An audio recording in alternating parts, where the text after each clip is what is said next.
जी homework में कोई numerical था, क्या बना है उसका? रखते हैं।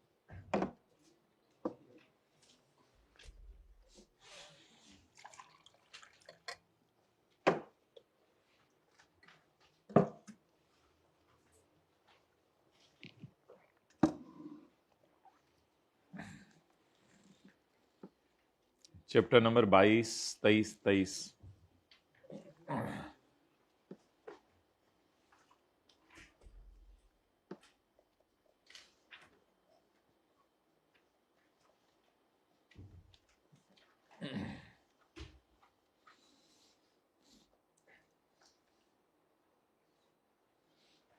क्वेश्चन नंबर 31 चल रहा था शायद। अच्छा जी, a sales tax invoice of 8 million dated 15 July 20 was गलती से नॉट रिकॉर्डेड इन रिटर्न। अच्छा, परचेज रिकॉर्ड नहीं हुई या सेल रिकॉर्ड नहीं हुई? अच्छा, आप सारे जरा अटेंटिव हो जाएं, ये एडजस्टमेंट पहली दफा आई है। भूली हुई परचेज कितने अरसे में रिकॉर्ड की जा सकती है? अगले 6 महीने में। भूली हुई परचेज रिकॉर्ड की जा सकती है अगले 6 महीने में। अच्छा, यहां तक कितने लोगों ने नोट कर लिया हुआ है घर के अंदर? चले, वेल डन। यहां तक आप लोगों ने न्यूमेरिकल नोट कर लिया हुआ ना? सबने कर लिया था ना? अच्छा अच्छा, तो भूली हुई परचेज कितने अरसे में रिकॉर्ड की जा सकती है? अच्छा, ये जो सेल आप रिकॉर्ड करना भूल गए हैं ना, नहीं रिकॉर्ड की या गलत रिकॉर्ड की, इसमें बेहतर है वो जो तीसरा चौथा सिनेरियो है ना डेबिट क्रेडिट नोट का, वो लगा दिया करें, क्योंकि वो सेक्शन तो भूली हुई परचेज के लिए है ना। भूली हुई परचेज अगर अगले 6 महीने में याद आ जाए तो कभी भी रिकॉर्ड कर लें। अब सेल रिकॉर्ड करना भूल गए थे, तो ये तो जरा पहली दफा कॉन्सेप्ट आ रहा है, तो यहां पे वो वाला सिनेरियो लगा देते हैं कि सेल बढ़ रही है या कम हो रही है, इससे गवर्नमेंट को फायदा होगा या नुकसान होगा, इस तरह फिर देख लेते हैं। तो इट्स बेटर कि इसको हम डेबिट क्रेडिट नोट के जरिए रूट करें। तो आज एक हमें नई चीज पता चली कि अगर भूली हुई सेल रिकॉर्ड करनी है तो बेहतर है कि डेबिट क्रेडिट नोट वाले सिनेरियो से हेल्प ले लें। अच्छा, जल्दी से पूरी बैठने की जगह दे दें। अच्छा, अब sale was erroneously not recorded, record नहीं हुई थी। अगर रिकॉर्ड नहीं हुई थी सेल, तो अब हमने उसको रिकॉर्ड कर ना है, रिकॉर्ड नहीं हुई, तो सेल रिकॉर्ड करने से आउटपुट बढ़ेगा। तो ये सिनेरियो कौन सा बनता है?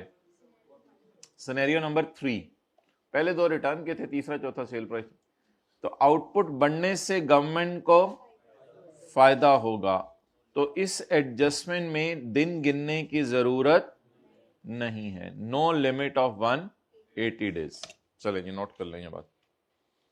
डेबिट क्रेडिट नोट का सिनेरियो लगा दें।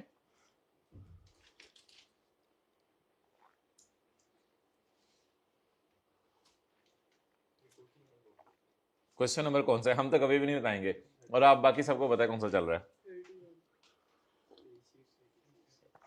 भाई और छोड़ो ना, क्यों बता रहे हो? घर में उसने पढ़ा हो किया हो तो पता है ना। कल हमने ये सवाल क्लास में किया था और कहा था बाकी घर में करके आने, और होमवर्क में दिया था। अब अभी वो पूछ रहा था, इसका हमारे पास कोई हल नहीं है। ये तो सारी अटेंटिवनेस की गेम है।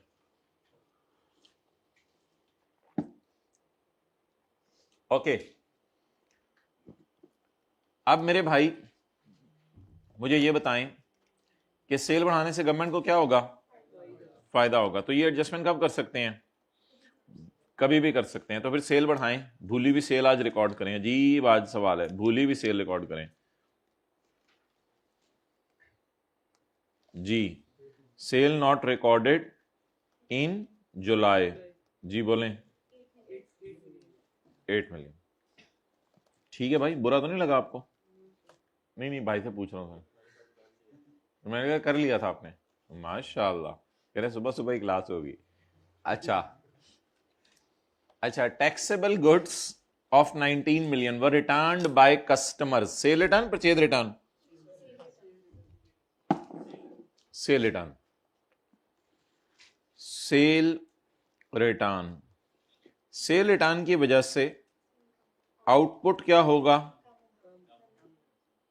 आउटपुट कम होने से गवर्नमेंट को क्या होगा? नुकसान, इसलिए लिमिट अप्लाई होगी 180 डेज की। चलें जी गिने।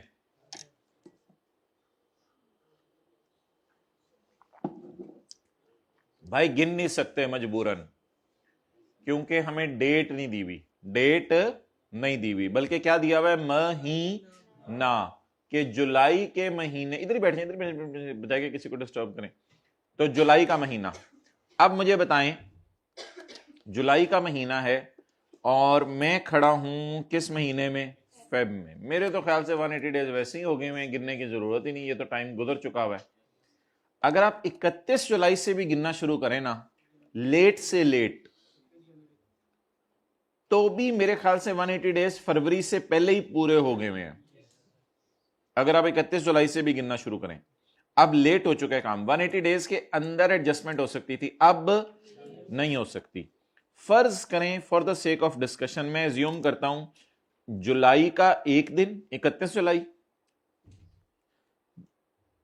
बल्कि जुलाई का दिन ना गिने, अगर 31 जुलाई एज्यूम करेंगे फिर तो अगस्त से गिनना शुरू करेंगे, अगस्त, सितंबर, अक्टूबर, नवंबर, दिसंबर, जनवरी। जरा दिन गिन, जनवरी तक कितने हो गए?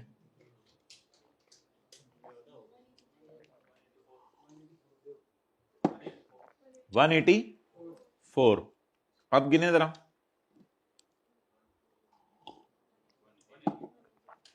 180। तो यहां पे ऐसे लाइन खींच के लिखे नीचे, अगर 31 जुलाई को भी, बड़ा लंबी बात है, अगर 31 जुलाई को भी सेल की थी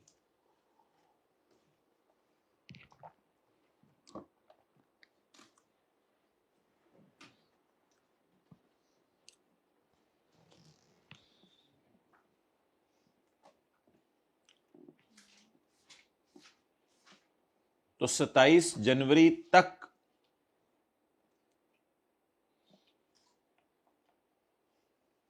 सेल रिटर्न की एडजस्टमेंट, अगर 31 जुलाई को भी सेल की थी तो 27 जनवरी तक सेल रिटर्न की एडजस्टमेंट कर सकते हैं। ये हाइब्रिड में लास्ट रो आप जरा जल्दी लिखना शुरू करें ना जी, सेकंड लास्ट रो। तो 27 जनवरी तक सेल रिटर्न की एडजस्टमेंट कर सकते हैं,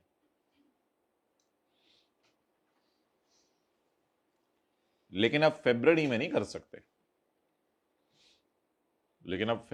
कर सकते,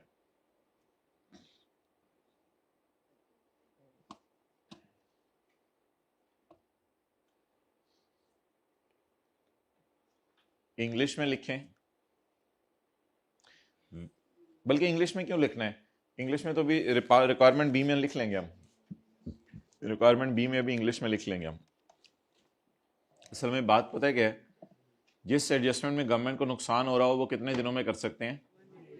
180 डेज के अंदर। तो हमने जो जाके फरवरी के अंदर सेल रिटर्न किया, इसलिए इतनी रेट रिकॉर्ड।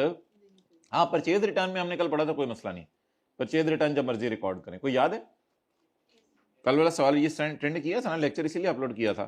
तो परचेज रिटर्न जब मर्जी रिकॉर्ड करें। आप बोलें जी, सेल रिटर्न का क्या करना है?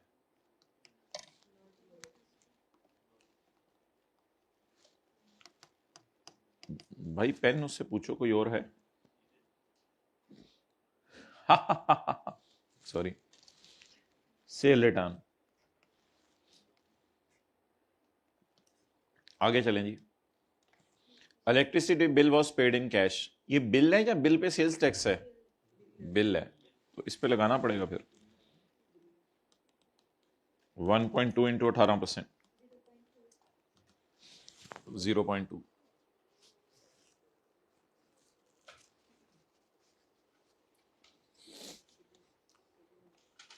Sales tax credit brought forward from last month 27 million. अब ये न्यूमेरिकल इस काबिल नहीं है कि इसको अब हम इसका फेस बनाएं, कुछ है ही नहीं इसमें। और वर्किंग 2.1 तो वैसे ही नहीं है कि कोई मसला मुसला हो, और मजे की बात है वर्किंग 1.1 भी नहीं है। अच्छा, और मजे की बात यह है कि वर्किंग टू भी नहीं करनी सवाल में। हाँ जी भाईजान, वर्किंग टू भी नहीं करनी सवाल में। 40 - 16 24। और सेल कितनी निकल आई?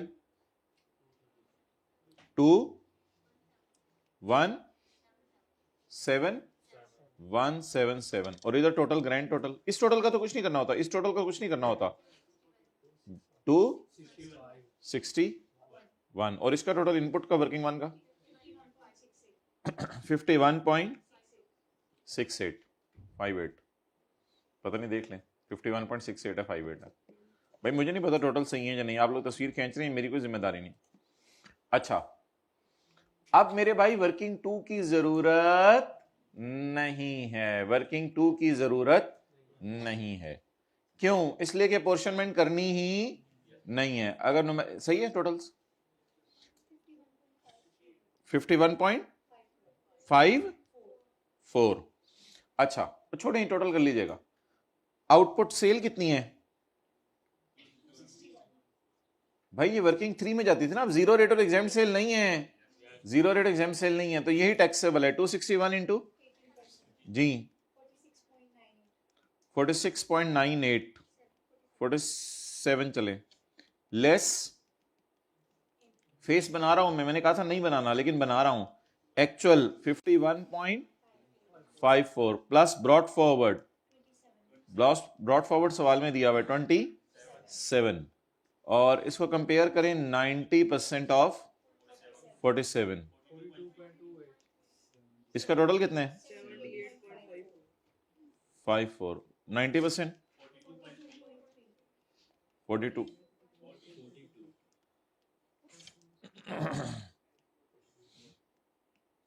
लोअर 4.7। अब क्या रह गया? लेस इनपुट मशीन, मशीन का है एड 4% फर्दर टैक्स ऑन 24 0.96। अच्छा मोहतरम, एक नई चीज आज सुन लें।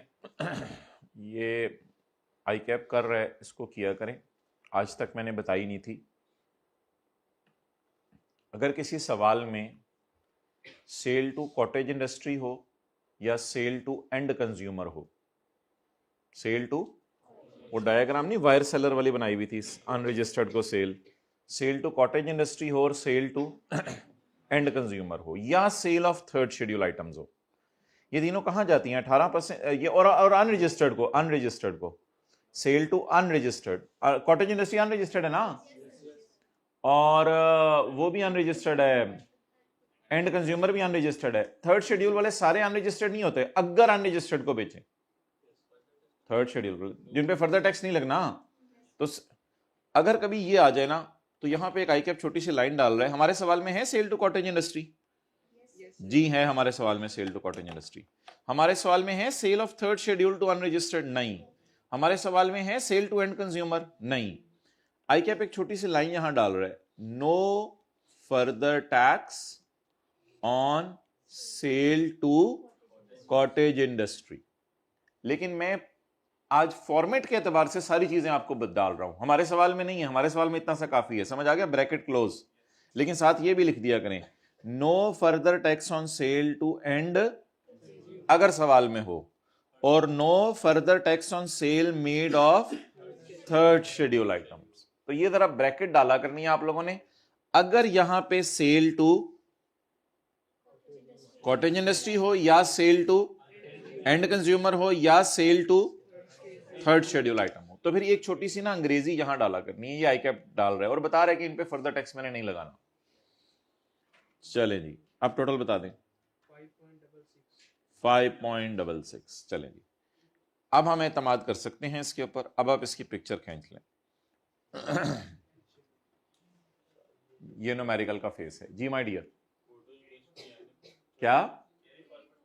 कैरी फॉरवर्ड, कैरी फॉरवर्ड कितना है?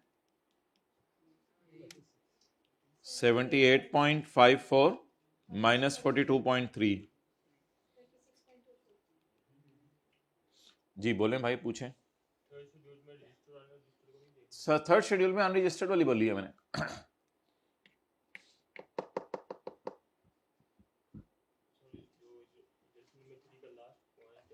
जी मैं उसकी तरफ आता हूं।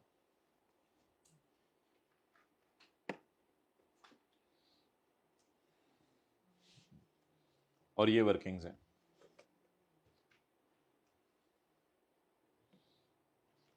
तो अब बिला वजह ना वर्किंग टू करने की जरूरत नहीं है जब सवाल के अंदर जीरो रेट सेल और एग्जेम्प्ट सेल ना हो। कौन सी बबल खा रहे हो? Ding dong? Fruit bubble, dry fruit. तो खत्म क्यों नहीं हो रहे? अच्छा थोड़ी थोड़ी देर बाद खाते यार ड्राई फ्रूट बबल। ओके आज वो टर्म टेस्ट भी है, वो किस कॉलेज में आज? अच्छा हमारे में? ओह अच्छा अच्छा, खबर उड़ती उड़ती आई थी कि आज टर्म टेस्ट है। कुछ सुना? कभी गए रूम में कभी देने? अस्तगफिरुल्लाह। भाई कम से कम जाएं, कुछ सेल्स टैक्स का न्यूमेरिकल कर लेंगे, कुछ सैलरी का न्यूमेरिकल पे हाथ डाल लेंगे, तकरीबन आधा हो जाएगा, तैयारी किए बगैर भी हो जाएगा मेरे ख्याल से। बिजनेस वाला न्यूमेरिकल पे थोड़ा बहुत हो जाएगा, वो भी हो जाएगा। कुछ थोड़ी बहुत सेल्स टैक्स की थ्योरी भी याद की हुई आप लोगों ने, वो जो शुरू में 5-6 MCQs आए होंगे वो हो जाएंगे इंशाल्लाह। तो बस जाएं दें इंशाल्लाह। अब आप अभी हाफ हार्टेडली जो तैयारी की है उससे दे के देखें इंशाल्लाह, उसी से बड़े अच्छे असरात आएंगे। अगर आपके 40% मार्क्स भी आ जाते हैं तो बड़ी बात होगी, अचीवमेंट होगी। जाएं जरा थोड़ा हल्की फुल्की तरह नजर मार जाइएगा। बिजनेस के चैप्टर में सेक्शन 21 पे नजर मार जाइएगा, deductions not allowed. Sales tax के चैप्टर में सेक्शन 8 पे नजर मार जाइएगा, वो तो वैसे ही आपका रनिंग के अंदर है। तो सेल्स टैक्स से पूरे मार्क्स लेने की कोशिश करें। आप 2 घंटे तैयारी कर लें बेशक और उसके बाद जाके दे दे टेस्ट, लेकिन दे के जाएं जरा। कम से कम कमरे की ज़ियारत तो करें एक दफ़ा। कम से कम टेस्ट चेक करने वालों को हम कह तो सकें कि 150 टेस्ट आए हैं, उनके भी हाथ पांव। अच्छा जी हो गया जी, चलें। अच्छा मोहतरम, बिजनेस में बनाई हुई चीजें, बिजनेस में बनाई हुई चीजें,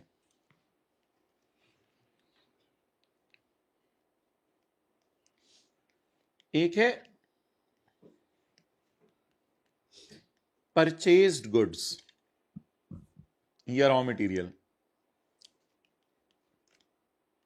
और एक है प्रोड्यूस्ड गुड्स।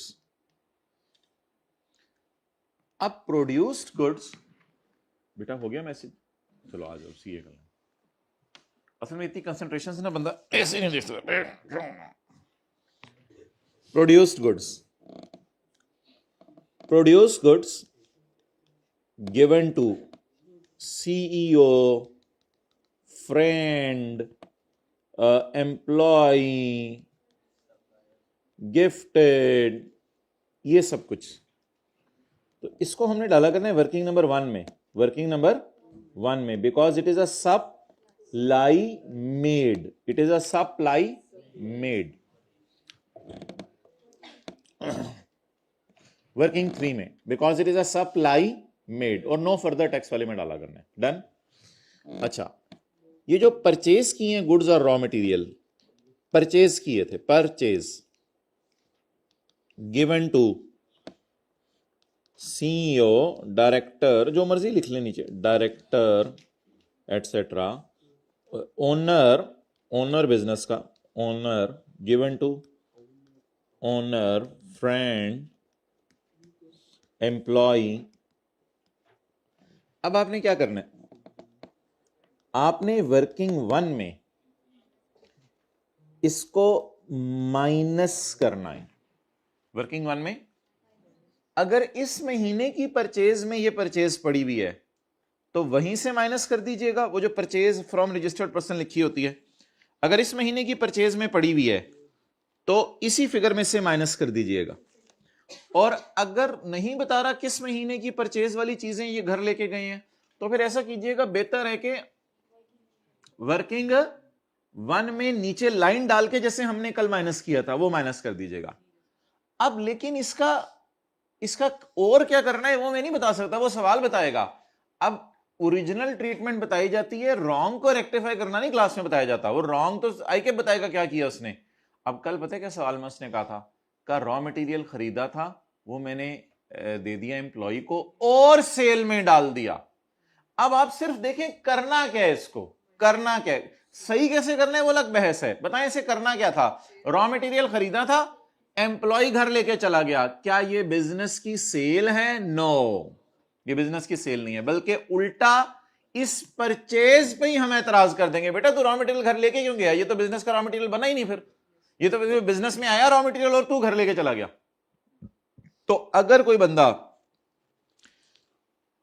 ऑलरेडी बनी बनाई गुड्स या रॉ मटेरियल पकड़ के घर ले जाए जिसको बिजनेसमैन ने ना बनाया हो, तो इसकी पर, क्योंकि ये परचेज बिजनेस में यूज ही, अब कल वाले सवाल में लिखा हुआ तो उसने सेल में डाल दी है, तो फिर हमने दो काम किए थे, वो तो गलती सही की थी ना, वो तो मैं यहां नहीं लिख सकता कि अगर सेल में पड़ा हो तो वहां से निकाल दे, हम तो आपको करेक्ट काम ही बता सकते हैं करना क्या है।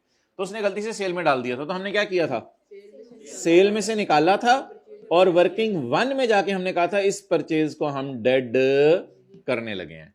And similarly for destroyed items, destroyed items का भी सॉर्ट ऑफ यही ट्रीटमेंट थी कि डिस्ट्रॉयड आइटम्स अगर हो जाएं, अगर इसी महीने परचेज किए थे, अगर इसी महीने परचेज किए थे, कई दफा लिखा होता है ना कि इस परचेज में पड़े हैं, तो यहीं से माइनस कर दीजिएगा डिस्ट्रॉयड आइटम्स। और अगर इस तरह नहीं लिखा हुआ तो फिर डिस्ट्रॉयड आइटम जब भी आप डिस्ट्रॉय हो जाएं आपके आग लगने की वजह से, तो उनको नीचे जाके क्या कर दीजिएगा, माइनस कर दीजिएगा। चलें जी, ये बात नोट कर लें। हाँ जी, डिस्काउंट वाले तो कोई बात नहीं थी, डिस्काउंट में उसमें लिखा था कैश डिस्काउंट दिया है, तो उसने अवेल कर ले तो माइनस इसलिए नहीं किया कि कैश डिस्काउंट टैक्स वाले माइनस नहीं करने देते।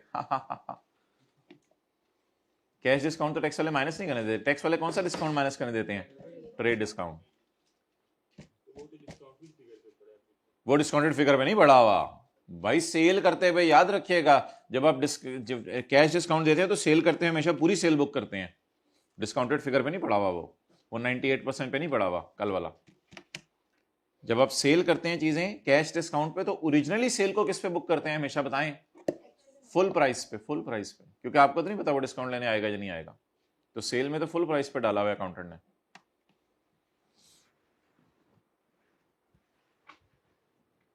लिए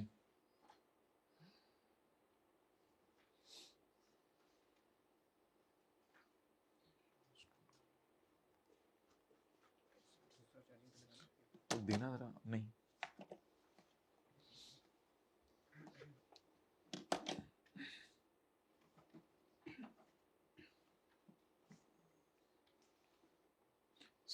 जी हजरत, वो ना असल में अरेंज हो गया है, जज़ाकल्लाह। हाँ लगवा दो।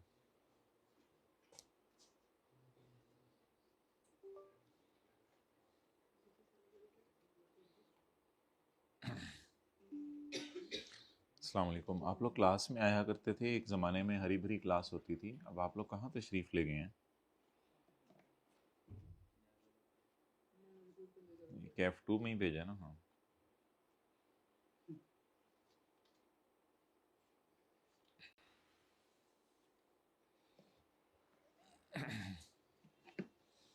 अच्छा, नहर वाले पुल पे मिलेंगे इंशाल्लाह, वो कह रहे हैं।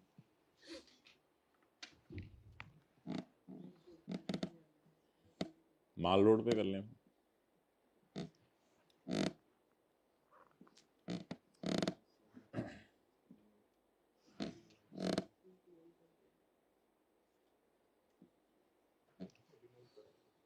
जी बिल्कुल, मुझे पता है।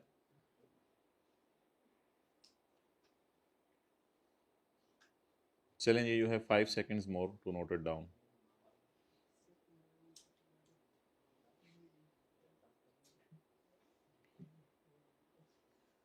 सर आसिफ की क्लास के लिए भी बचा के रखा करो ना ड्राई फ्रूट स्टॉक, सारा तो मेरी क्लास में बैठ के खा जाते हो, बचाया हुआ उनकी क्लास के लिए।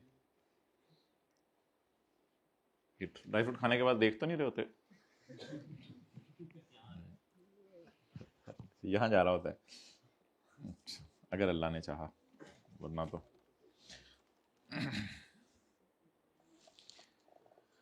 अच्छा जी, इसके साथ ही एक दूसरा सवाल भी कर लें, चैप्टर 22 का क्वेश्चन नंबर 47 रहता है, 47 का 2। अच्छा एक मिनट इधर ही रहें, ये पढ़ें जरा आप फिक्रा। Taxables goods to registered persons include, यानी जो सेल की हैं, include raw material which were given to factory engineer for his personal use. आप बताएं कौन सा सिनेरियो है बना के चीजें वो घर लेके गया है बिजनेस की, या एज इट इज खरीदी हुई चीजें घर लेके गया है? तो क्या इसको बिजनेस की सेल कहें या परचेज ही ना माने? इस पे सेक्शन नंबर 8 लगाएंगे, इसको हम सेक्शन 8 लगाएंगे और परचेज ही डेड करेंगे।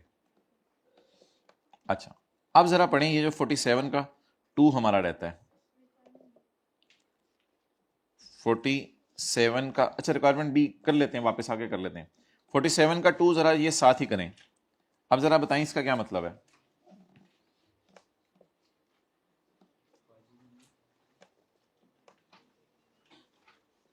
Page number 640।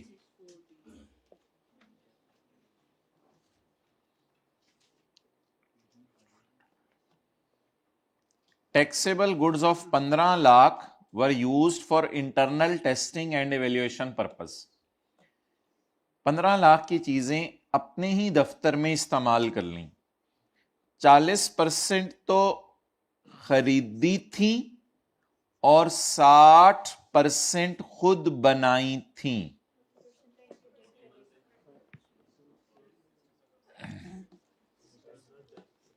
अच्छा, जब सवाल की रिक्वायरमेंट है स्टेट द वीओएस, वीओएस का मतलब होता है सेल में कितना डालना है। असल में ना 46 जो क्वेश्चन था ना उसमें दोनों चीजें थी, उसमें सेल का भी डाटा था, परचेज का भी डाटा था, इसलिए उसने चार्जेबिलिटी से मुराद सेल वाली साइड और एडजस्टमेंट से मुराद परचेज वाली साइड, यानी वर्किंग 3 वाली साइड इंफॉर्मेशन भी दी हुई थी, वर्किंग 1 वाली इंफॉर्मेशन भी दी हुई थी। लेकिन इस सवाल में वीओएस है सॉर्ट ऑफ, तो खाली सेल वाला डाटा आपको दे रहा है। आप देखें कि 15 लाख की चीजें खुद इस्तेमाल कर ली, उसमें से 40% खरीदी थी और 60%, अब ये 40% पे ऊपर वाला सिनेरियो नहीं लगना, यानी परचेज की चीजें और फ्रेंड को दे दी, एम्प्लॉयज को दे दी, वो दे दी। फिलहाल 60% पे बताएं कौन सा सिनेरियो लगना है। प्रोड्यूस्ड गुड्स हमने क्या कर ली, यूज्ड इन बिजनेस, वो पढ़ा था ना, putting to private use, putting to business use और putting to non business use. तो बिजनेस यूज अगर चीजों का शुरू कर दें प्रोड्यूस्ड गुड्स का, तो इसको हमने किसकी डेफिनेशन में डाला था, सप्लाई, तो सप्लाई में तो इतना जाएगा। आप बताएं ये जो 15 लाख में से 40% चीजें मैंने खरीदी हैं, ये मैंने इस्तेमाल की हैं टेस्टिंग के लिए, यानी इन इन इन इक्विपमेंट्स को टेस्टिंग पर्पस के लिए इस्तेमाल किया है। तो बताएं हमारी रिसर्च एंड डेवलपमेंट लैब अगर है फैक्ट्री के अंदर, तो उसमें अगर हम टेस्टिंग के लिए कोई चीजें ला रहे हैं, माइक्रोस्कोप वगैरह इस किस्म की चीजें अगर हम टेस्टिंग के लिए इस्तेमाल कर रहे हैं, तो ये फिक्स्ड एसेट होते हैं, ये मशीन या इलेक्ट्रॉनिक कैश रजिस्टर नहीं है। इस वजह से इनकी परचेज डेड करनी है। परचेज डेड करने की वजह यह है ये ऑफिस इक्विपमेंट टाइप चीज है, इसकी परचेज इसलिए डेड करनी है, इसलिए डेड नहीं करनी कि कोई घर लेके चला गया है। तो मोहतरम 15 लाख की चीजें इस्तेमाल हो रही हैं हमारे दफ्तर के अंदर टेस्टिंग पर्पस के लिए, मे बी वो माइक्रोस्कोप हैं, मे बी वो इस किस्म की कोई चीजें हैं, वो यूज हो रही हैं दफ्तर में।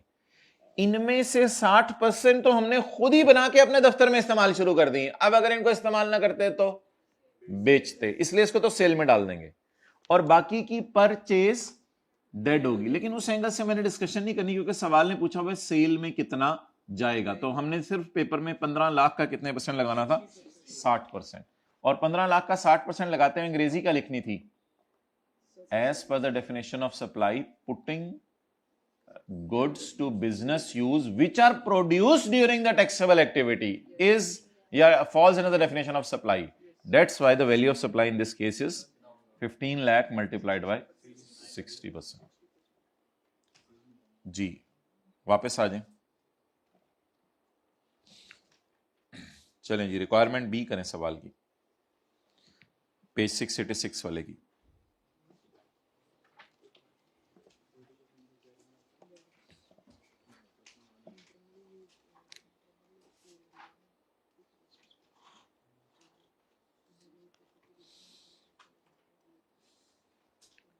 अच्छा, अब हाईलाइट करा दें चीजें जिन जिनको इग्नोर किया हुआ है। अच्छा, इनके बारे में बेशक इकट्ठा ही लिख दें। देखें इधर, purchase of goods from unregistered person and purchases made from cottage industry is inadmissible. बस इतना सा लिखना और क्या लिखना शुरू करें। हम अब क्या कर रहे हैं, सवाल की रिक्वायरमेंट नंबर बी, जिसमें न्यूमेरिकल हमने सॉल्व कर लिए और जो डैश वाली फिगर्स हैं उनके बारे में अब हम रीजंस देने लगे हैं जी।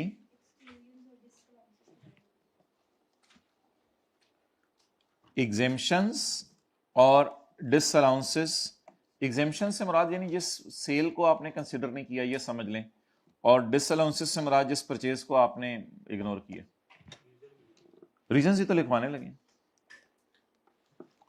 अब इसकी कोई रीजन नहीं है सच के अनरजिस्टर्ड बंदे की परचेज क्यों डेड करनी है, बस ये लिख देने के डेड करनी है, यानी अनरजिस्टर्ड है ना, ये रीजन है। तो purchases made from unregistered person and purchases made from cottage industry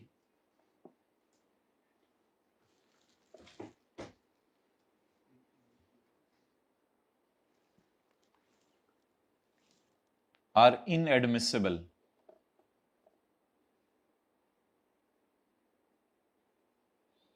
So no input tax is calculated.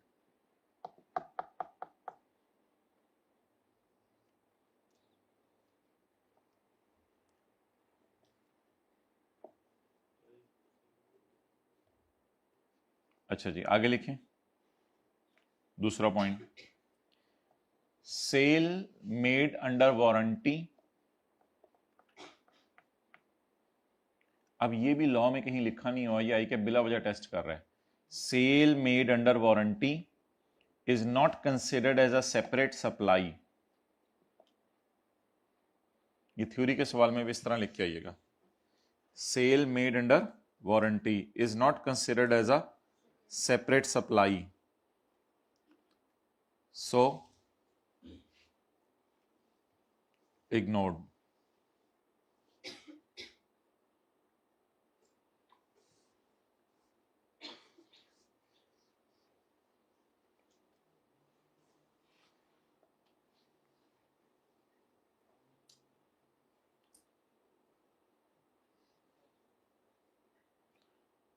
Okay.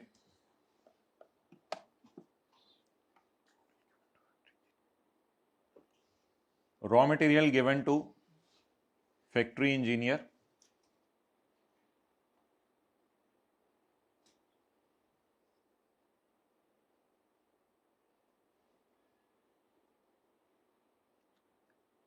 is not considered as supply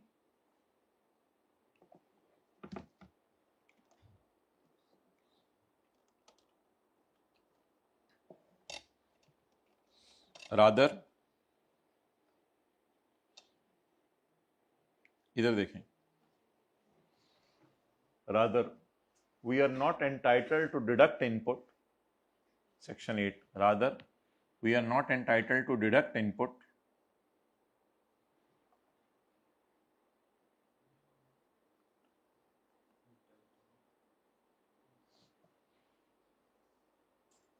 इधर देखें, on goods acquired for non business consumption,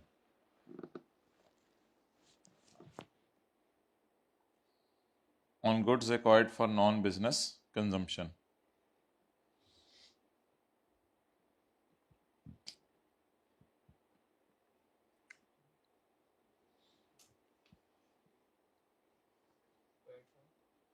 अच्छा जी जी, आगे cell return वाली adjustment.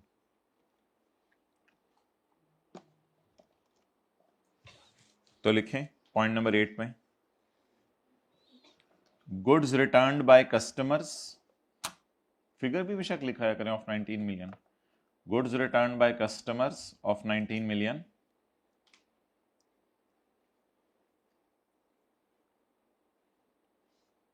will result in decrease in output, will result in decrease in output. So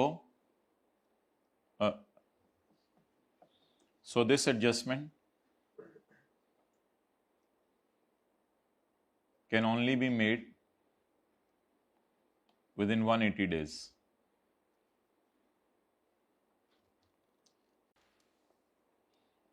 of relevant supply sale करने के.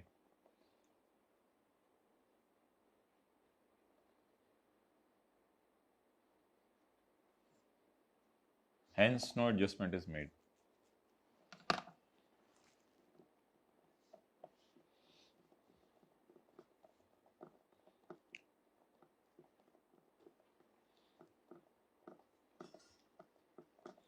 अच्छा, अब जरा देखते हैं ये कौन सा सवाल है.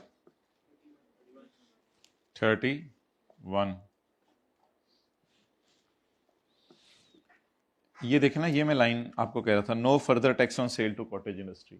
ये वाली लाइन आप डालना शुरू करें. ये हमने सॉल्यूशंस में डाल दी हुई है हर जगह, किताब में देख लीजिएगा बेशक.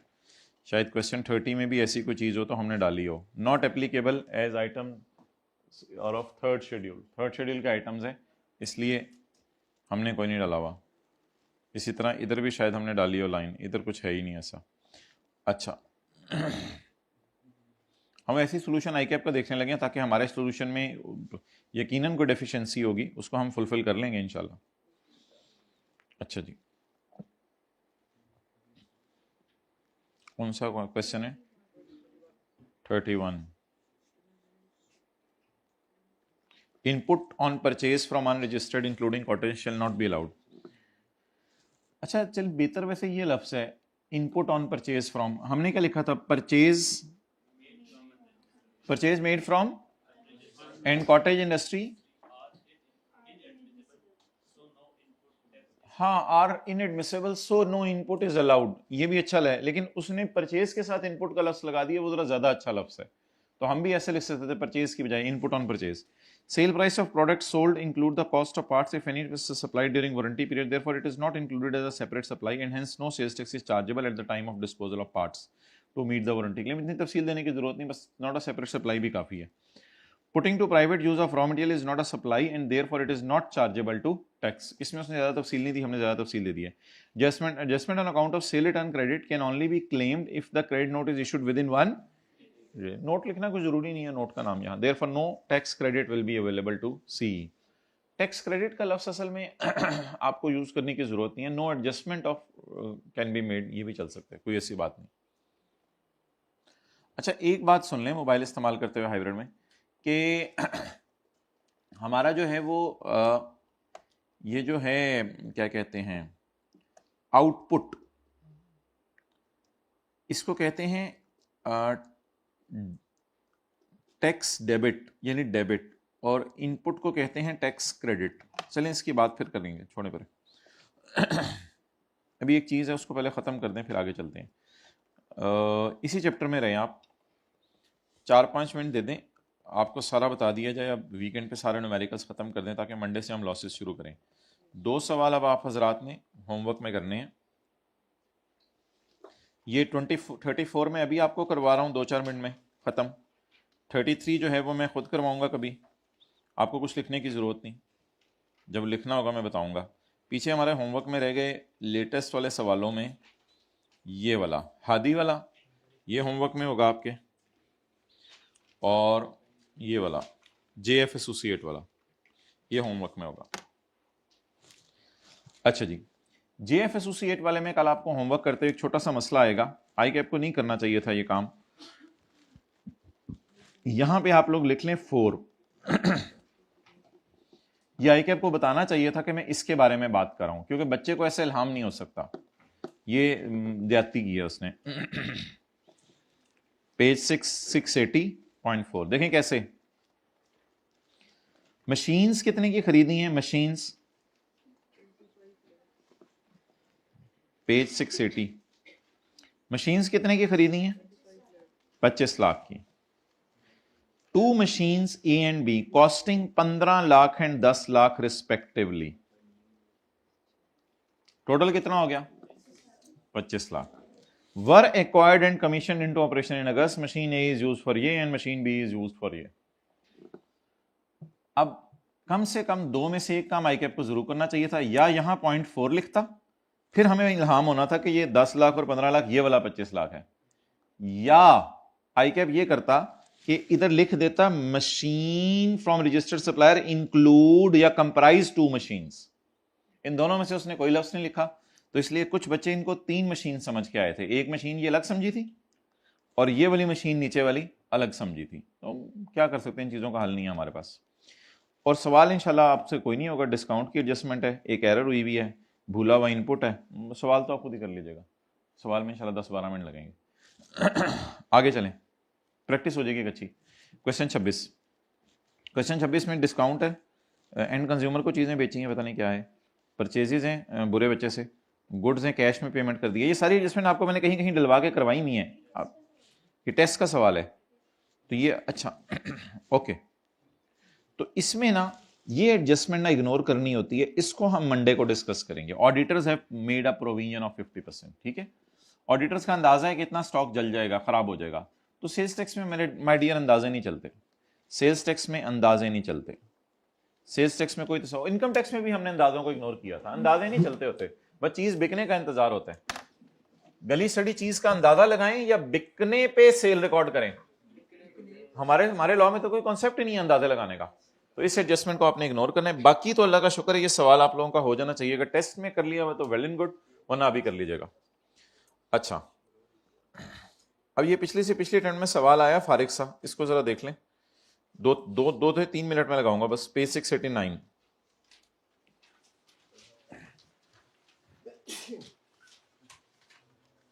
तो ये बेसिकली अब आपके 3 सवाल होमवर्क हो गए, ये 34 और वो जो 2 कराए थे, जिन्होंने टेस्ट में कर लिया हुआ उनको फिर 2 सवाल होमवर्क में हो गए।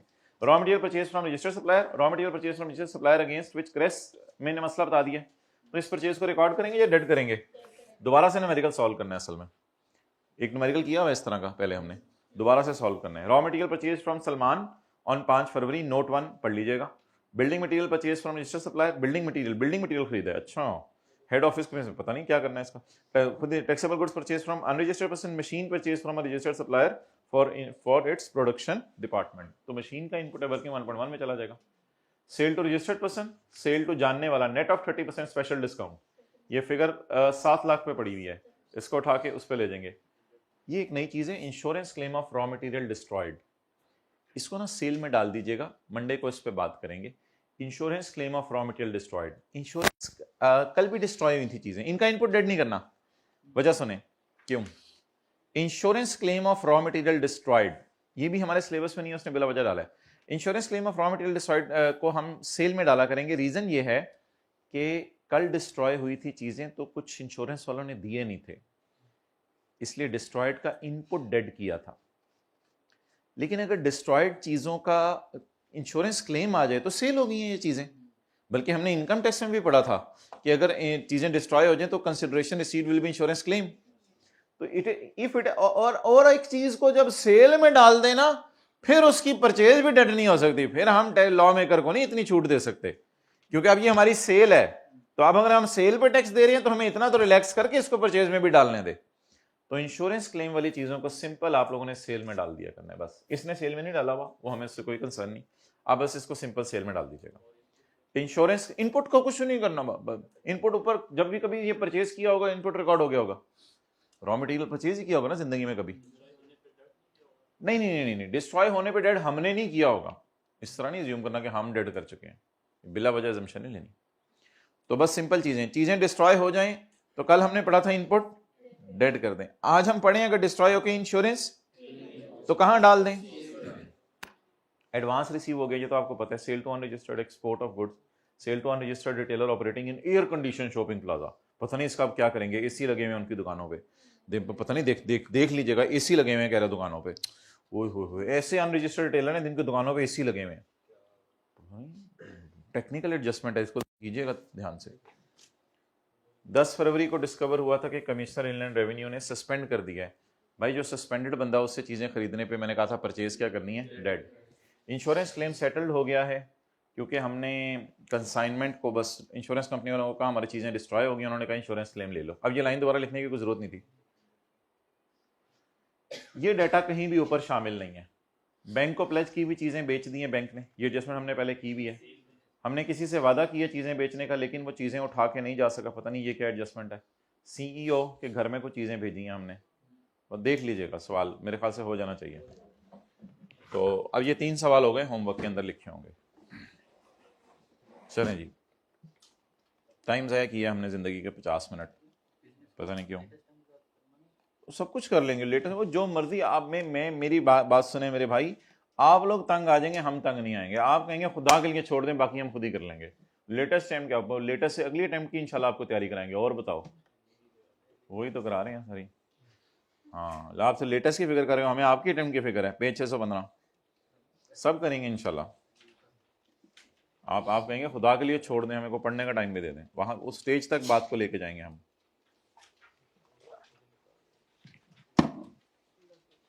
आपको रिश्तेदारियां ढूंढ के हमारे घर तक पैगाम भिजवाएंगे, खुदा के लिए इनको कह दें घर बैठ जाएं। यहां तक इंशाल्लाह बात पहुंचाएंगे हम। Page 615 okay.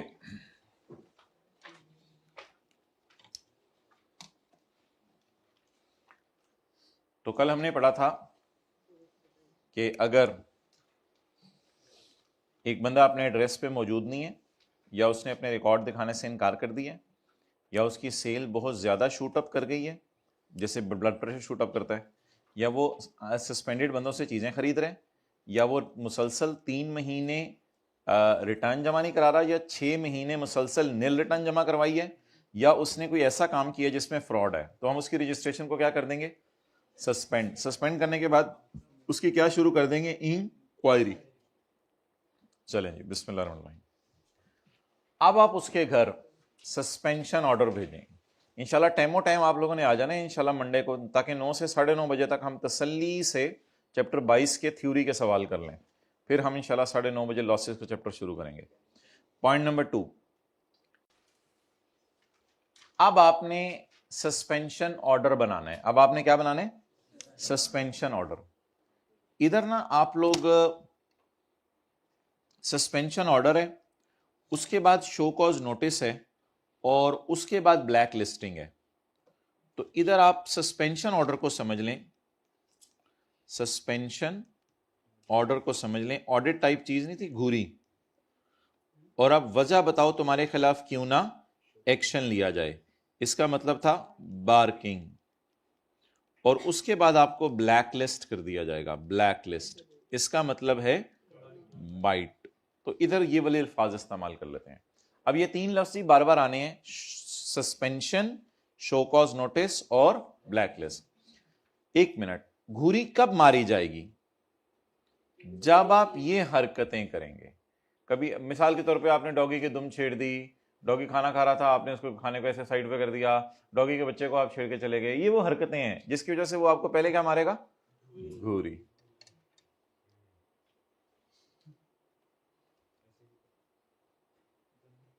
अच्छा, इन दोनों के दरमियान में आपको रिप्लाई की ऑप्शन होगी, इन दोनों के दरमियान में, इन दोनों के दरमियान में टीपी कैन रिप्लाई, आप रिप्लाई कर सकेंगे, आप रिप्लाई कर सकेंगे। दरख्त पे चढ़ने की ऑप्शन होती है माय डियर, अनलेस कि आप रेगिस्तान में हो।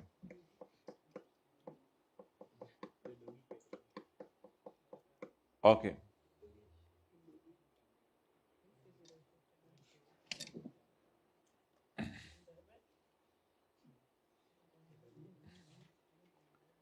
The written order of suspension shall give the reasons for suspension. Written order किसको रिसीव हुआ है, received by taxpayer. The written order of suspension received by taxpayer shall give the reasons for suspension. जो taxpayer को order receive हुआ है उसमें reasons बताई होंगी कि हमने क्यों आपको सस्पेंड किया है। जी मुझे क्यों सस्पेंड किया है, भाई आपने फ्रॉड किया था टैक्स, मैं आपको फ्रॉडिया लगता हूं, वो भी देखते हैं, वो भी देखते हैं। क्या नहीं, क्या मतलब है, नहीं अभी बात करते हैं। आप कूल रहा करें, अगला बंदा ऐसे शाउट करो, अच्छा ठीक है, ऐसे ठंडे हो गए, अगला बंदा वो गर्म हो जाएगा पुत्र। नहीं, ये इसी तरह की बातों ने सोशल मीडिया दिखा के खराब किया बंदों को। Order shall be send to the registered person. Order कौन सा वाला, ये तो लिखना पड़ेगा, ये तो उसने निहायत ही कंजूसी से इस चैप्टर में अल्फाज इस्तेमाल किए हैं। Suspension order shall be send to the registered person, all बड़े बड़े टैक्स के दफ्तर और रीजनल टैक्स ऑफिसेस, छोटे छोटे टैक्स के दफ्तर, और एफबीआर के कंप्यूटर सिस्टम। बताएं जी, सस्पेंशन ऑर्डर कहां कहां भेजा जाएगा? नंबर 1, आपको भेजा जाएगा सस्पेंशन ऑर्डर, बड़े बड़े और छोटे छोटे टैक्स के दफ्तरों में ऑर्डर भेजा जाएगा कि हमने इसकी रजिस्ट्रेशन को क्या कर दिया, सस्पेंड। और एफबीआर के तो 4 जगह क्या भेजा जाएगा, suspension order.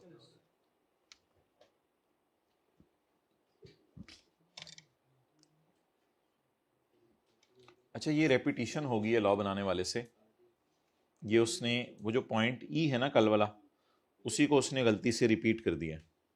If a registered person does not file sales tax return for 3 consecutive months he shall be suspended through the system without notice. तो रेपिटेशन है, कल वाला पॉइंट ई है। अच्छा, अब माय डियर मुझे बताएं, पिछले सफ़े पे आके, पिछला सफ़ा करना पड़ेगा, असल में ऐसे करना पड़ेगा। पिछले सफ़े पे आके हम सस्पेंड करने लगे हैं जनरल टायर को, हम सस्पेंड करने लगे हैं जनरल टायर को।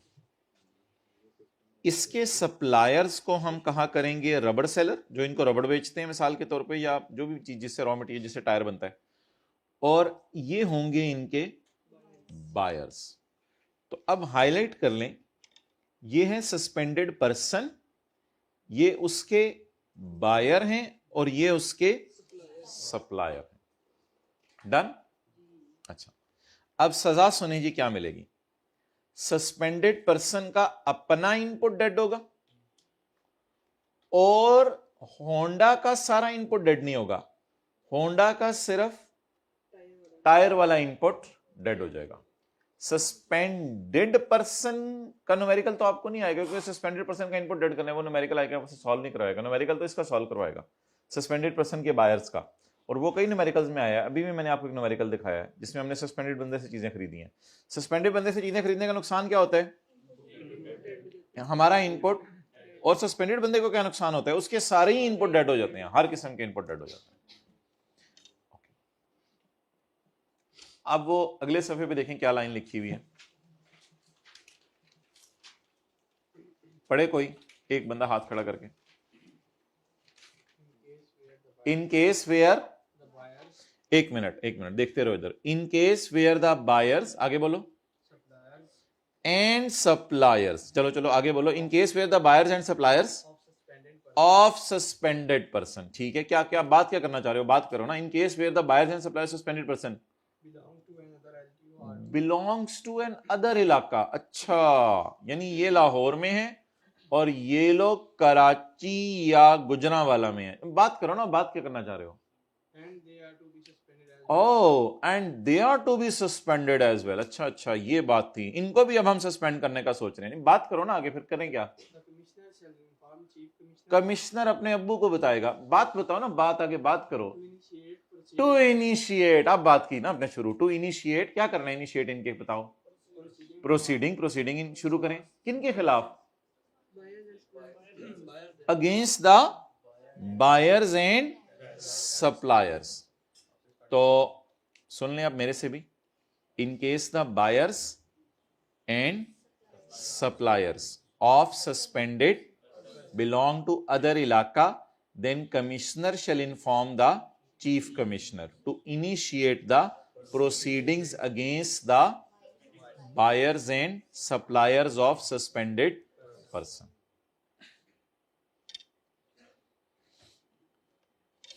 अगर कभी बायर या सप्लायर सस्पेंडेड पर्सन के दूसरे इलाकों में हैं और उनको भी सस्पेंड करने का हमारा इरादा है, तो कमिश्नर अपने अब्बू को बताएगा कि प्रोसीडिंग शुरू करें, उनकी भी सस्पेंशन की या ब्लैक लिस्टिंग की। तो देम से मुराद क्या है, देम से मुराद क्या है, होंडा और रबड़ सेलर, इनको भी सस्पेंड करें या ब्लैक लिस्ट करें।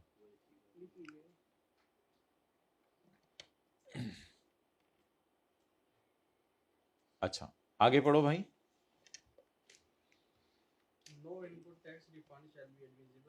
नो इनपुट या रिफंड शैल बी एडमिसेबल, ये तो पढ़ लिया हमने। No input shall be admissible to suspended person. आगे पढ़ो। सिमिलरली, अच्छा सिमिलरली, हाँ बताओ सिमिलरली क्या।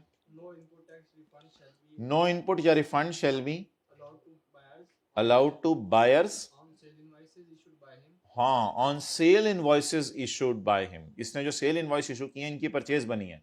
आगे, हाँ, हो सकता है हम होंडा की पुरानी परचेज भी डेट कर दें जो इसने पिछले 2-3 महीनों में इससे की है। वो तो फिर लॉ मेकर जुल्म करेगा अगर करने पे आए तो। चलें जी, इसको पढ़ें आप। No input tax, no input tax refund shall be allowed to the suspended person. General Tire. Similarly, no input refund shall be allowed to the buyers on sale invoice issued by General Tire. चाहे वो invoice पता नहीं कब की issue की हुई है, पुरानी भी हो सकती है, और ड्यूरिंग सस्पेंशन वाला भी इनपुट हम डेड कर सकते हैं। Commissioner within 7 days of order of suspension. Within 7 days of order of suspension. बोलें, commissioner within 7 days of order of suspension क्या करेगा जी? Within 7 days of order of suspension issue a show cause. Suspension order के 7 दिनों के अंदर आपको वो क्या भेजेगा? Show cause notice. वजह बताओ तुम्हारे खिलाफ क्यों ना एक्शन लिया जाए, और वजह बताओ तुम्हें क्यों ना ब्लैकलिस्ट कर दिया जाए। क्योंकि सस्पेंशन के बाद डायरेक्ट ब्लैकलिस्टिंग नहीं होगी, ऐसे मुंह ना काला करें उसका। उसे कहें कि हमारा दिल चाह रहा है आपको घूरी मारें, अब उससे पूछें वजह बताओ क्यों ना तुम्हारा मुंह काला किया जाए, वो कहेगा मेरा ऑलरेडी सॉरी नहीं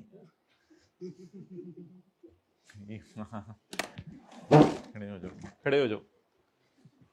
मुंह काले को लो, दिल काला चंगा। खुदा का खौफ करो, ये क्या तुमने पूरे तसव्वुफ की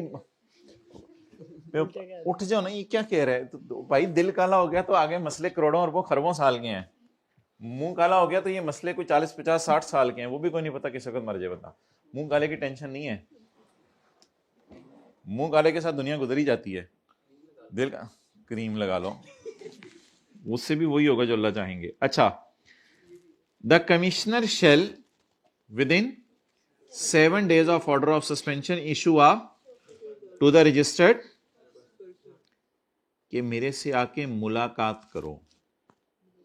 to give an opportunity of, afford का मतलब give him, give TP an opportunity of hearing. आए बात करते हैं कितने दिनों में आना? Within 15 days of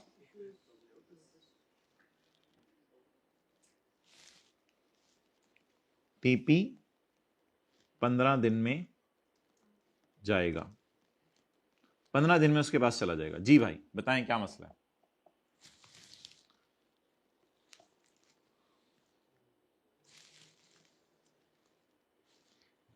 clearly indicating that, और क्लियरली ये लिखा होगा अगर तुम ना आए 15 दिनों में। अच्छा, 7 दिन और 15 दिन का क्या चक्कर है? 7 दिन और 15 दिन का क्या चक्कर है? 7 दिन में हम आपको शो कॉज नोटिस भेजेंगे, फिर उसकी तैयारी के लिए आपको 15 दिन दे देते हैं। 7 दिनों में आपको शो कॉज नोटिस भेज देंगे। वजह बताओ तुम्हारे खिलाफ। अब अपने वजह के लिए कुछ ना कुछ आपने जो है वो सोचना तो है ना, मैं कैसे रिस्पॉन्ड करूं। उसकी तैयारी के लिए आपको 15 दिन मिले हैं, और क्लियरली बता दिया जाएगा अगर आप नो रिस्पॉन्स हुआ आपका तो आपको क्या कर दिया जाएगा। अगर आप 15 दिन में ना आए तो आपको क्या कर दिया जाएगा? Black list. या अगर आप आ तो गए लेकिन आप अपने रिकॉर्ड दिखाने से इनकार कर रहे हैं तो भी आपको, आप आ तो गए, 1-2 चक्कर लगा लिया, लेकिन अपने प्रेमिसेस में एंटर नहीं होने दे रहे तो भी आपको। तो सस्पेंशन के 7 दिनों में कमिश्नर क्या भेजेगा? असल में सस्पेंड भी कमिश्नर ने किया है, शो कॉज नोटिस भी कमिश्नर ने भेजना है, ब्लैक लिस्ट भी कमिश्नर ने करना है।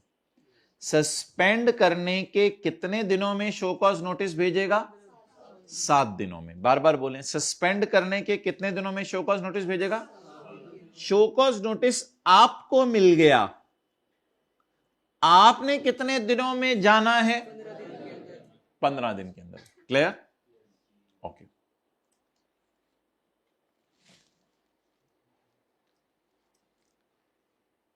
and any other reason specified by board. In case notice is not issued within 7 days of order of suspension, in case notice is not issued by, excellent, in case notice is not issued by कॉमी, तो क्या होना चाहिए आपके ख्याल से? आगे ना पढ़े, मुझे लॉजिक पे बताएं। कमिश्नर बेचारा 7 दिनों में शो कॉज नोटिस भेजना भूल गया, कमिश्नर बेचारा 7 दिनों में शो कॉज नोटिस भेजना भूल गया, सस्पेंड करने के बाद शो कॉज नोटिस भेजना भूल गया। अब मेरे ख्याल से ना सस्पेंशन को फारग कर दें, क्योंकि कमिश्नर से गलती हो गई है। कमिश्नर को चाहिए था कितने दिनों में शो कॉज नोटिस भेजता? 7 दिनों में। Done.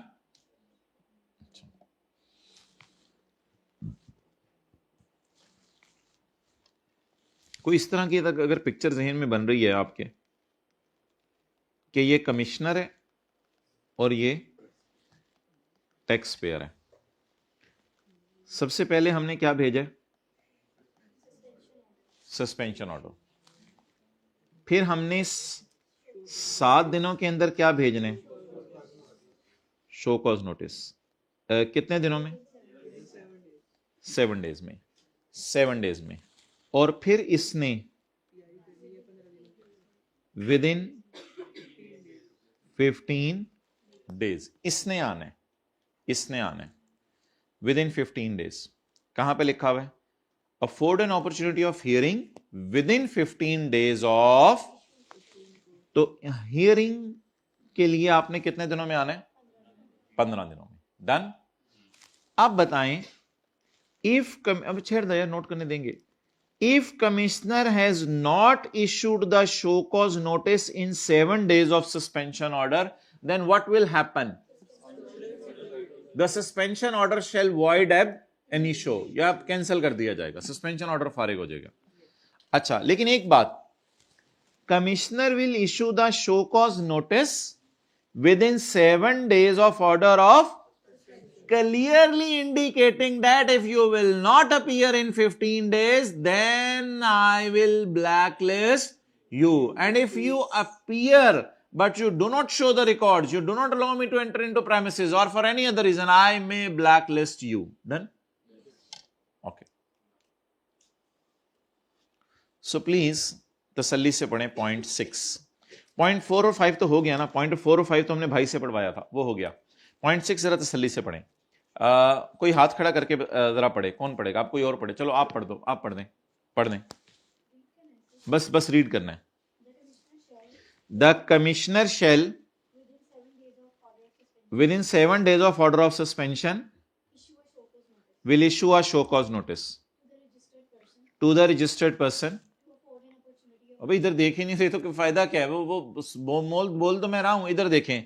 The commissioner shall within 7 days of issuance of order of suspension will issue a show cause notice to the registered person to afford an opportunity of hearing within 15 days, clearly indicated that he will be blacklisted। ये देखें, blacklist, he will be blacklisted if he does not respond within 15, or he refuses to show the, और he refuses to enter into, refuse कर दे कि तुम मेरे premises में enter नहीं हो सकते, और फॉर एनी अदर रीजन। अब पढ़ें अगली लाइन, जल्दी पढ़ें। इन case show cause notice is not issued, देखिए ना ऊपर, इन case show cause notice is not issued within 7 days of order of suspension, then the suspension order shall become clear। everything now। ये diagram हम आपको भी बनाने देंगे। मैं असल में ना वो अगले सफे वाली डायग्राम अवॉइड करना चाह रहा हूँ, ऐसी लंबी छोटी डिस्कशन हुई भी है, उसका कोई फायदा नहीं चला। अगले सफे वाली डायग्राम अवॉइड करना चाह रहा हूँ ना, फिर हो सके अवॉइड तो फिर बना लेंगे, पढ़ लेंगे, देख लेंगे। तो हम कोशिश करते हैं कहानी को यहीं से समझ लें जरा। Okay, done my dear. तो इस फिक्रे को जरा सेट कर लें। In case show cause notice,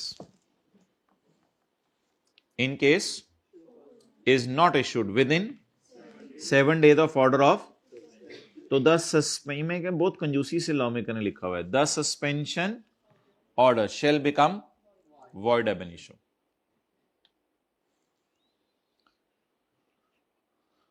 अच्छा, वैसे ही सस्पेंडेड बंदा एड्रेस पे अगर मौजूद नहीं है तो फिर शो कॉज नोटिस कहाँ भेजें?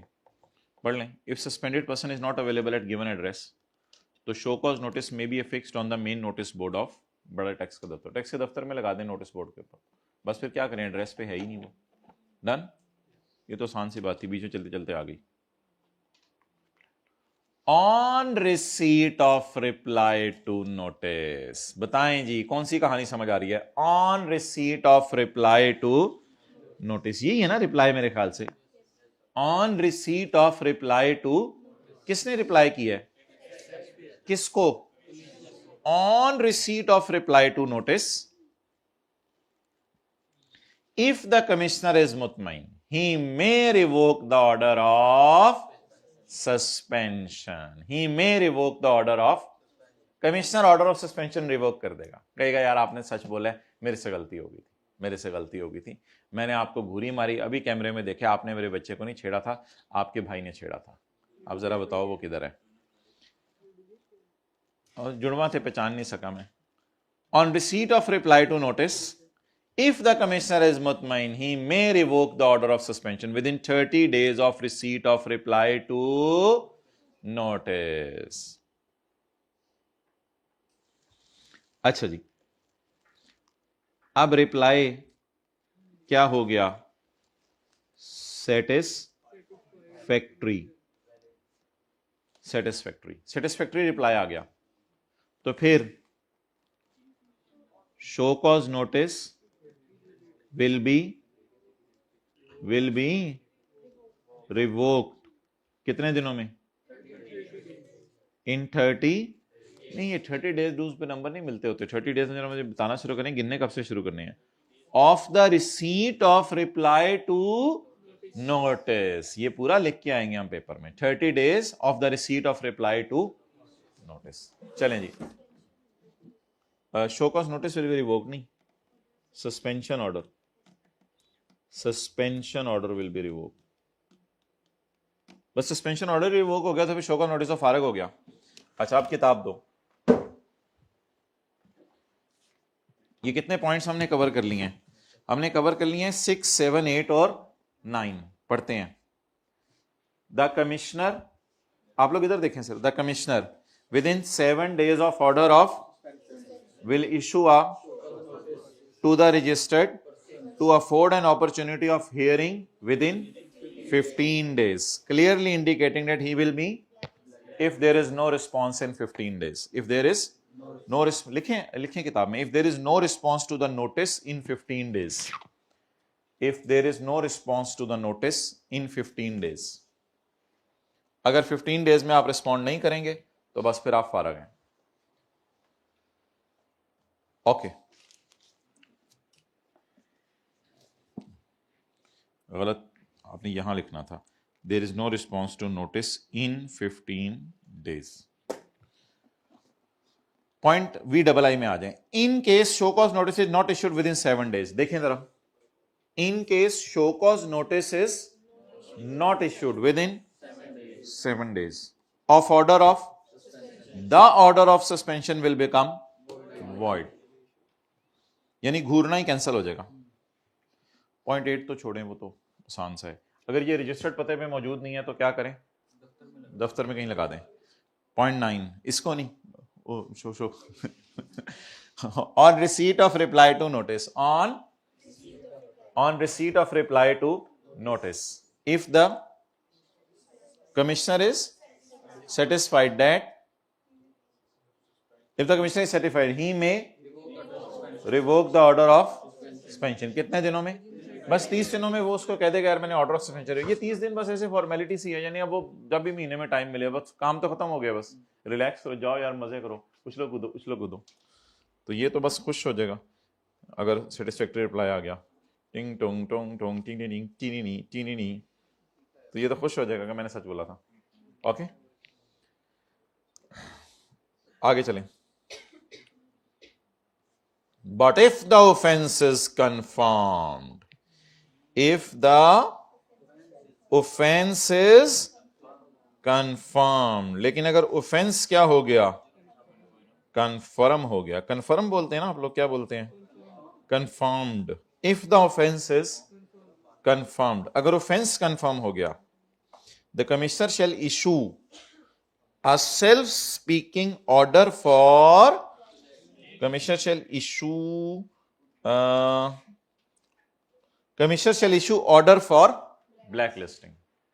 सेल्फ स्पीकिंग अपीलेबल का मतलब होता है, यानी इस ऑर्डर में ये ताकत है कि ये ऑर्डर बोल रहा होगा कि मेरे खिलाफ अगर आप अपील करना चाहते हो तो कोर्ट में जाके अपील कर सकते हो।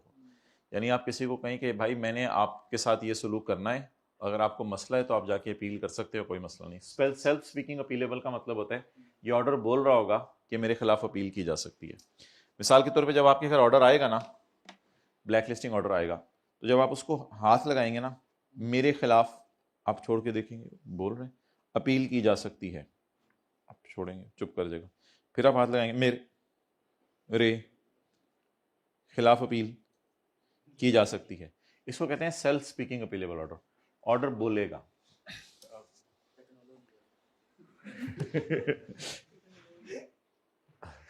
अच्छा, कोई सादा बंदे हाथ खड़ा कर दें, वो समझ रहे थे कि बोलेगा अहमक। बोलेगा मतलब ये कि बोलेगा, ये बात इंप्लाइड होती है। उंगली जरा मुंह से निकाल के लेक्चर 100 के बाद देखो, इंप्लाइड होती है। अच्छा जी, अगर ऑफेंस कंफर्म हो गया तो क्या होगा बताएं जी? Black listing order will be issued. तो फिर आपको ब्लैक लिस्टिंग ऑर्डर इशू कर दिया जाएगा। ब्लैक लिस्टिंग ऑर्डर में क्या क्या लिखा होगा? ब्लैक लिस्टिंग ऑर्डर में क्या क्या लिखा होगा? रीजंस फॉर काला, तुझे काला करने की वजह, एक ड्रम में डाल दिया जाता है इसमें काला पेंट होता है।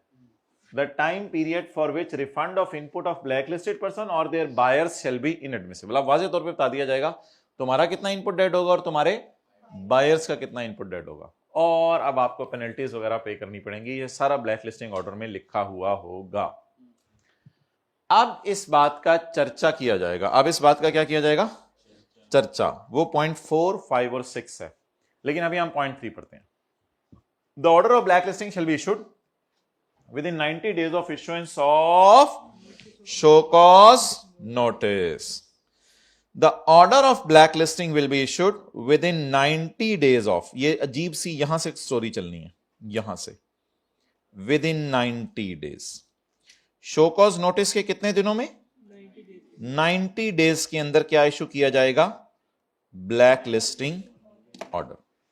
यानी हियरिंग से आगे दिन नहीं गिनने इसमें आपने कहां से आगे दिन गिनने? सबर सबर सबर सबर। So,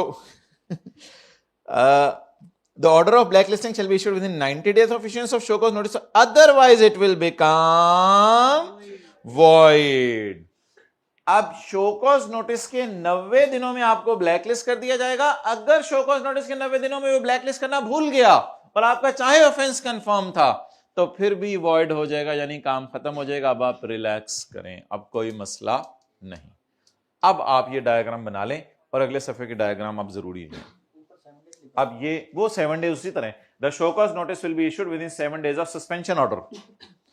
my dear, do not confuse this thing. देखें इधर, इट इज घूरना, इट इज भौंकना, बार्किंग, इट इज घूरना, it is barking, it is reply, it is reply, reply satisfactory, replies not satis, no it is final diagram. वो तो वैसे ही उसने कहा था कि अगर तुम शो कॉज नोटिस को रिस्पॉन्ड नहीं करोगे तो फिर तो डायरेक्ट ही तुम्हें ब्लैकलिस्ट कर देंगे।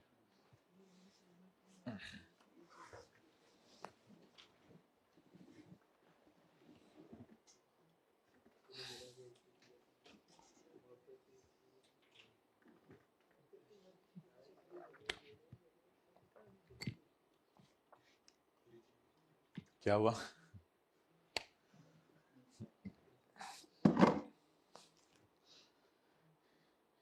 ए अल्लाह, इनको टर्म टेस्ट देने की तौफीक दे दे। ए अल्लाह, इनके अंदर ऐसा जज्बा जाग जाए। पूरी तो गल कर लेंदे। नहीं, मिडनाइट ऑयल बर्न नहीं करना, डे लाइट ही यूज कर लिया करें, वो भी काफी है। नाइटें वैसे ही आजकल लंबी हुई हैं। चलें थोड़ा बहुत, अभी इस दफा हो गया ना आई कैप में शायद पहली दफा वो गोल्ड मेडल मिला कल किसी को। 6 पेपर निकाले हैं सीए फाइनल के, एक ही अटेम्प्ट में 6 दे दिए उसने, हिस्ट्री में पहली। भाई मैंने बता दिया, ये ठीक है, अच्छी बातें हैं, लेकिन हम आपको गोल्ड मेडल इंशाल्लाह देंगे उस दिन जिस दिन आप अपने बच्चों के अंदर सब्र, तकवा, ताल्लुक, ये असल टारगेट्स हैं, वो करके लाना जिसकी उस बच्चे में भी माशाल्लाह होंगी ये सारी चीज़ें, लेकिन असल गोल्ड मेडल इंशाल्लाह हम आपको उन चीज़ों पे देंगे।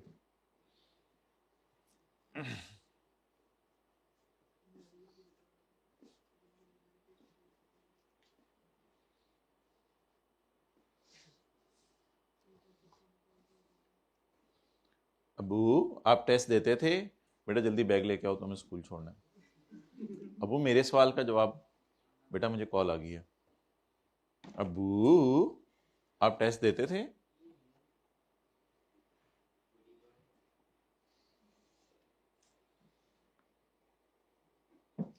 बेटा अपने काम से काम रखा करो।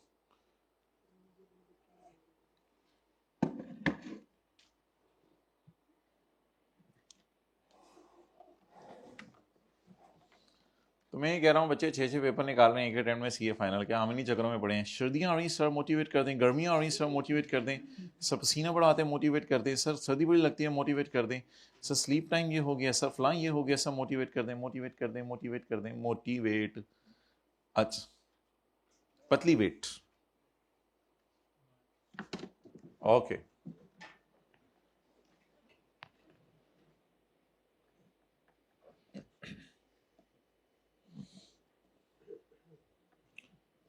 जागते रहना भाइयों।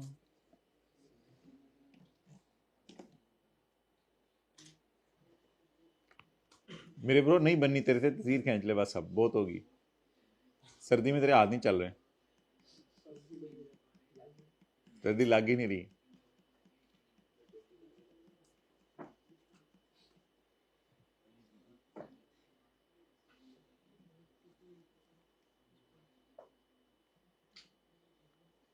भाई असल तो वो जो चीज़ों में सिफात रखी हैं अल्लाह ने रखी हैं, इब्राहिम अलैहिस्सलाम देखने में लोगों को आगे नज़र आ रही थी, जला नहीं रही थी। एक सहाबी के बारे में आता है, सर्दी के मौसम में ऐसा सूट पहन के फिर रहे होते थे आपको लगे जैसे गर्मियों में। सहाबी का नाम आपने मुझे मंडे को बताना है, गूगल से ना पूछिएगा। तो अल्लाह के हुक्म से ये चीज़ें असर करती हैं, वरना इनमें क्या है, कुछ भी नहीं।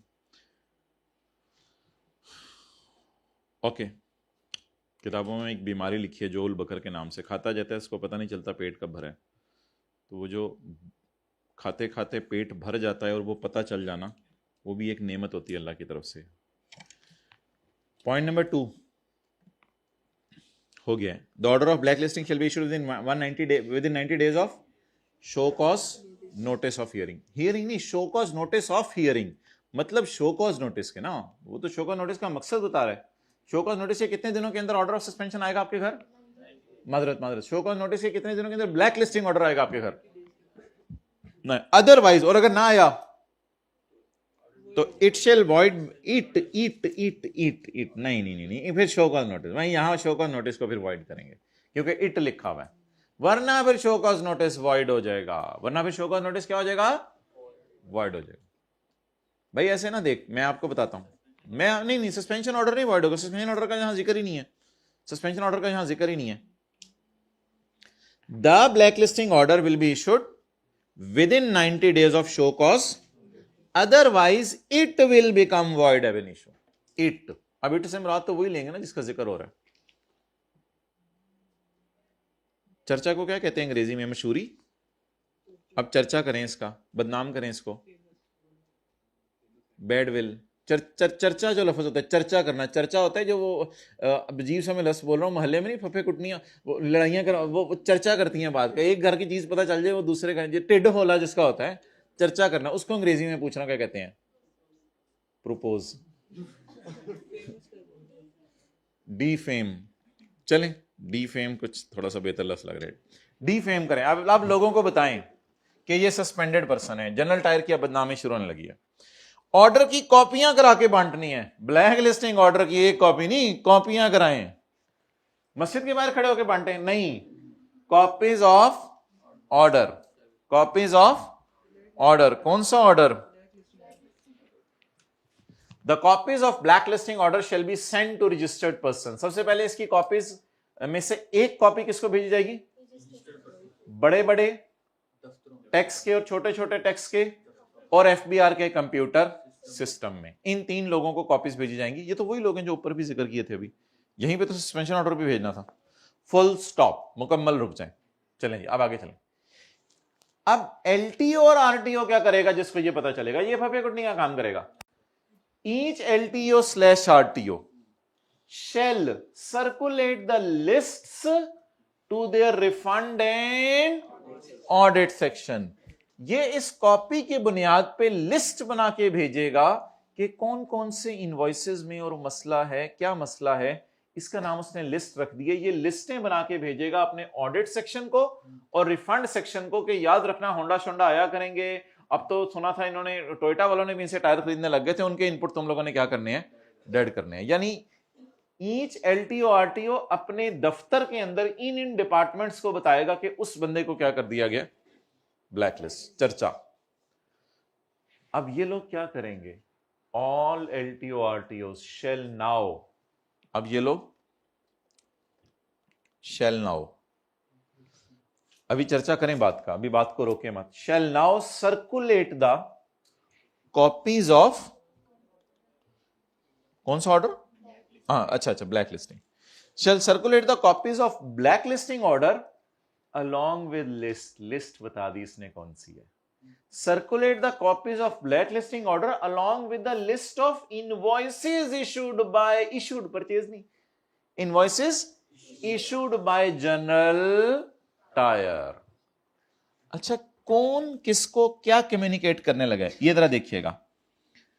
LTO RTO shall circulate copies to all officers of inland revenue, ये बात है। और ऊपर क्या थी? कॉपीज, ऊपर कोई लिखने की जरूरत नहीं, बता दें जी। ऑडिट और रिफंड सेक्शन को या अब सारे ऑफिसर्स को भी बताया जाएगा? All LTO RTOs shall circulate the copies of black listing order along with the list of sales invoices issued by general tier. किसको किसको? ये ग्रीन वाली बात मेन घर में पड़ेगा। LTO RTO shall circulate copies to, अब सारे ऑफिसर्स को बताया जाएगा। भाई पहले ना ऑडिट सेक्शन और रिफंड सेक्शन को बताया जा रहा था, अब एफबीआर में बैठे हुए सारे अफसरों को बताया जाएगा। इन हुज इलाका देयर बायर्स आर, और उनको भी बताया जाएगा जिन जिन के इलाकों में होंडा वाले रहते हैं, जिन जिन के इलाकों में टोयोटा वाले रहते हैं, किया वाले रहते हैं, उनको भी बताया जाएगा ताकि उनके इनपुट क्या किए जा सके? और आखिर में उसने छोटी सी बात लिखी है, अब ये लोग ऑफिसर्स अब क्या करें? अब ऑफिसर्स के कंधों पे बोझ डाला है, अब इनसे आगे बात चलने लगी। ऑफिसर्स क्या करें? पहले देखें ना, हमने सेंड किसको की थी कॉपी? सेंड टू एलटीओ, और लोगों को भी सेंड की थी। मैं एक रिदम बना रहा हूं बात का। सबसे पहले हमने कॉपीज किसको भेजी थी? एलटीओ आरटीओ को। फिर एलटीओ आरटीओ ने आगे किसको भेजी? ऑफिसर्स को। अब किस पे लोड डालने लगे हैं? ऑफिसर्स, ऑफिसर्स शेल इशू, अब इन पे लोड डालने लगे। बस ये हाईलाइट कर लें।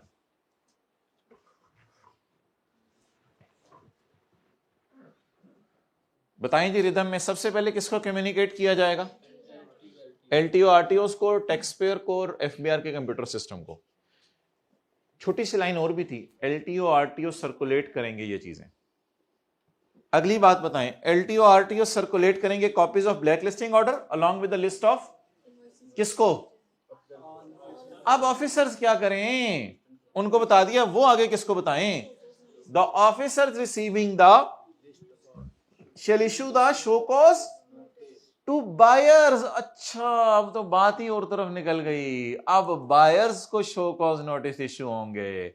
वजह बताओ, तुम लोगों का इनपुट क्यों ना डेड किया जाए? तुम लोग का वजह बताओ, तुम्हारा इनपुट क्यों ना डेड? अब तो बात इसकी तरफ आ गई, आखिरी लाइन में तो इधर चला गया, तोपों का रुख इधर हो गया। सुबह से हम कह रहे थे ये जब मर गए, अब इसकी तरफ आ गया हूं। Shall issue the show cause,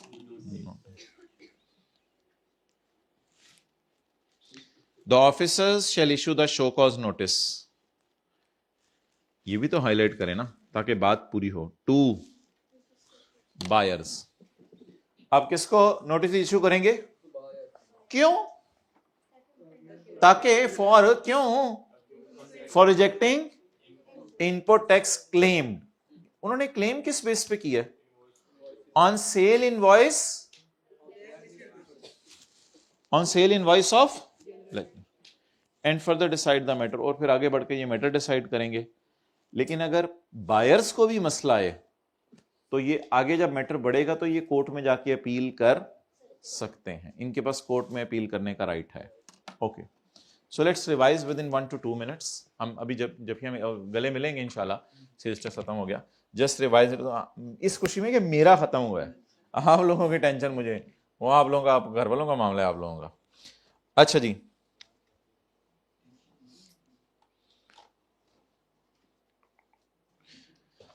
point 2 ये था कि अब जरा ना 2-3 मिनट फोकस करके दे देने। पॉइंट 2 ये था कि return order of suspension reasons बताएगा सस्पेंशन की, और किस किस को भेजा जाएगा, उन्हीं 3 को जो नीचे अभी याद किए हैं, रजिस्टर्ड पर्सन, एलटीओ, और ये बात रेपिटेशन है। 4 और 5 भाई ने पढ़ा था शायद।